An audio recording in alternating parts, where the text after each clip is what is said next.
श्री शिवाय नमस्तुभ्यं हर हर महादेव। नमस्कार मैत्रिणींनो, स्वागत आहे तुमचे सर्वांचे आध्यात्मिक शिवपुराण या आपल्या मराठी चॅनलवरती।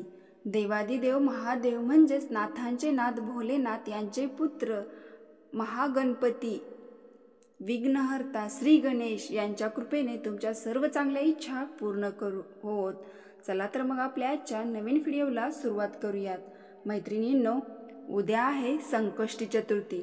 रविवारची संकष्टी चतुर्थी खूप छान अशी या दिवसाची चतुर्थी आपल्याला करायची आहे, उपवासही करायचा आहे आणि असा काही शिवपुराणात प्रभावशाली पंडित मिश्रांनी उपाय सांगितला आहे, तोही आपल्याला मनापासून आणि श्रद्धेने करायचा आहे। मैत्रिणींनो, प्रत्येक महिन्यात संकष्टी चतुर्थी येतेच, पण महाराजांनी चतुर्थी दिवशीच कसा आणि केव्हा उपाय करायचा आणि काय म्हणून करायचा हे खूप छान सांगितले आहे। तर आपल्याला मिश्राजी महाराजांनी खूप छान सांगितले आहे की 7 लोटा जल हा उपाय करायचा आहे। तर त्याचबरोबर दुर्वा ही अतिशय महत्त्वाची, फक्त गणेशालाच नाही तर देवादिदेव महादेवालाही दुर्वा अतिप्रिय आहे, हे शिवपुराणात त्यांनी सांगितले आहे। तर आपल्याला 7 दुर्वा, 7 लोटा जल आणि 1 बेलपत्र असा आपल्याला उपाय करायचा आहे। तर ते मी तुम्हाला सांगत आहे। तत्पूर्वी तुम्हाला आपल्या चॅनलला लाईक, शेअर आणि सबस्क्राईब करायचे आहे। मैत्रिणींनो, कमेंट बॉक्समध्ये तुम्हाला श्री शिवाय नमस्तुभ्यम ही टाईप करायचं आहे। तर मैत्रिणींनो, हा आपल्याला उपाय कशासाठी करायचा आहे, तर प्रत्येकाच्या घरात, प्रत्येकाच्या आयुष्यात किंवा प्रत्येकाच्या संसारात वादविवाद, भांडण, तंटा, मुलं हट्टीपणा करतात, कोणीच कुणाचं ऐकत नाही, एकाचा आजार झाला की एकाचा आजार चालू होतो किंवा एका आजारातून मुक्त होतो, दुसरा आजार पाठीमागे लागलेला असतो। असे जर चालू असेल तर हा उपाय आपल्याला खूप प्रभावशाली आणि महत्त्वपूर्ण असा इच्छित उपाय भोलेनाथाचा म्हणजे श्री गणेशाच्या चतुर्थी दिवशीचा करायचा आहे। आपला गणपती बाप्पा हा तर भोळा आहेच, पण विद्येचा देवता, विघ्नहर्ता, आपल्या आयुष्यातील दुःख दूर करून सुख देणारा यांच्या संकष्टी चतुर्थी दिवशी हा आपल्याला उपाय करायचा आहे। तर 12 महिन्यातील कोणत्याही चतुर्थीला हा उपाय केला तरी चालतो।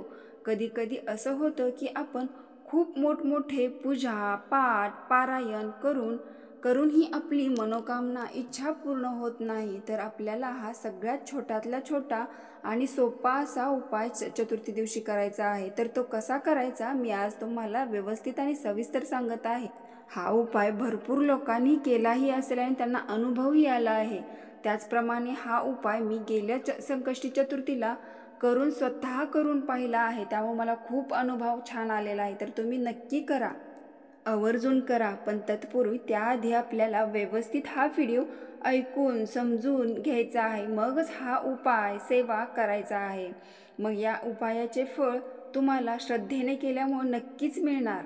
हा उपाय करण्यासाठी आपल्याला 7 लोटा म्हणजे तांब्याचा जो तांबडा तांब्या असतो तो 7 लोटा, आपल्याला एकच लोटा घ्यायचा आहे, पण पाणी घेताना 7 लोटा एका मोठ्या पात्रात वतून घ्यायचा आहे।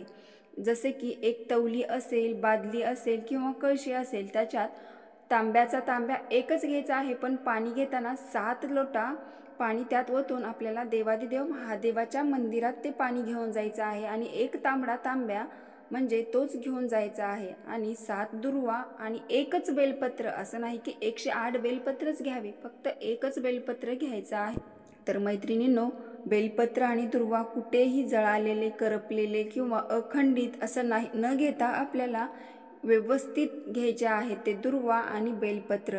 बघा मैत्रिणींनो, दुर्वाचं महाशिवपुराणात महाराजांनी किती छान सांगितले आहे।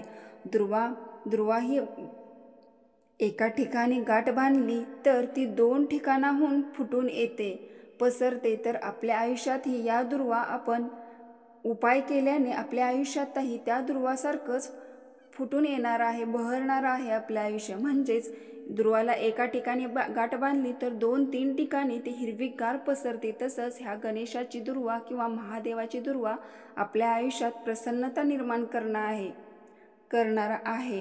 म्हणून दुर्वाला शिवपुराणातही खूप महत्त्व आहे।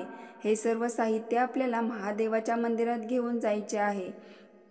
प्रथम आपल्याला जे बेलपत्र आहे ते बेलपत्र अशोक सुंदरीच्या ठिकाणी अर्पण करून स्पर्श करून 2 मिनिटच श्री शिवाय नमस्तुभ्यम या मंत्राचा जाप करायचा आहे आणि तिथून उचलून आपल्याला महादेवाच्या शिवलिंगावरती म्हणजे महादेवाची जी कठडी असते तेथे ठेवायचं आहे। पण ते बेलपत्र ठेवताना जे देठ असतं ते आपल्या विरुद्ध दिशेला आणि जे पान असतं ते आपल्याकडे तोंड करायचं आहे। ते प्रत्येक ठिकाणी महाराजांनी असं सांगितले की देठ आपल्याकडे करायचा किंवा देठ उत्तरेकडे देठ करायचा, तर तसं नाही। ह्या उपायात आपल्याला जे शिवलिंगावरती आपण बेलपत्र ठेवलेलं आहे ते बेलपत्राचं मुख आपल्याकडे करायचं आहे आणि देठ आपल्या विरुद्ध दिशेला असं अर्पण करायचं आहे आणि त्याच्यावरती ज्या 7 दुर्वा ठेवलेल्या आहेत त्या 7 दुर्वा तशाच ठेवायच्या आहेत आणि आपल्याला एक तांब्या, जो तांब्या आहे त्याचा एक तांब्या शंभेश्वर महादेव, आपल्याला श्री शिवाय नमस्तुभ्यम या मंत्राचा जाप न करता शंभेश्वर महादेव या मंत्राचा जाप करत करत 7 लोटा जल हळूहळू अर्पण करायचे आहे। आपल्या तोंडात अखंड नामस्मरण ठेवायचं आहे। श्री शंभेश्वर महादेव हा देवादिदेव महादेवाचा एक अवतार असून या मंत्राचा खूप प्रभावशाली उपाय आहे आणि मनापासून केला तर हा भोळा भंडारी आपल्याला नक्की विश्वास ठेवून प्रसन्न होतो, आपली मनोकामना पूर्ण करतो। तर हा मंत्र आहे तो आपल्याला अखंड तोंडात ठेवून ते 7 लोटा जल आपल्याला अर्पण करायचे आहे। अर्पण करून आपल्या मनातील जी इच्छा आहे ती त्यांना देवाला बोलून दाखवायची आहे। हा त्रास होतो किंवा घरात असं चालू आहे, मुलं ऐकत नाहीत, अभ्यासात हुशार नाहीत, तर हे सर्व तुमच्या इच्छा पूर्ण होणार आहेत आणि घरात सुख शांती समाधान हेच येणार आहे। तुम्ही आवर्जून संकष्टी चतुर्थी दिवशी हा उपाय करा। हा उपाय विधीपूर्वक करून अगरबत्ती तुपाचा दिवा लावून मनापासून देवादिदेव महादेवाला प्रार्थना करायची आहे। तो भोळा भंडारी सांब सदाशिव आपल्या सर्व इच्छा पूर्ण करतो। म्हणून असेच नवनवीन व्हिडिओ पाहण्यासाठी आपल्या चॅनलला लाईक शेअर सबस्क्राईब करा। धन्यवाद।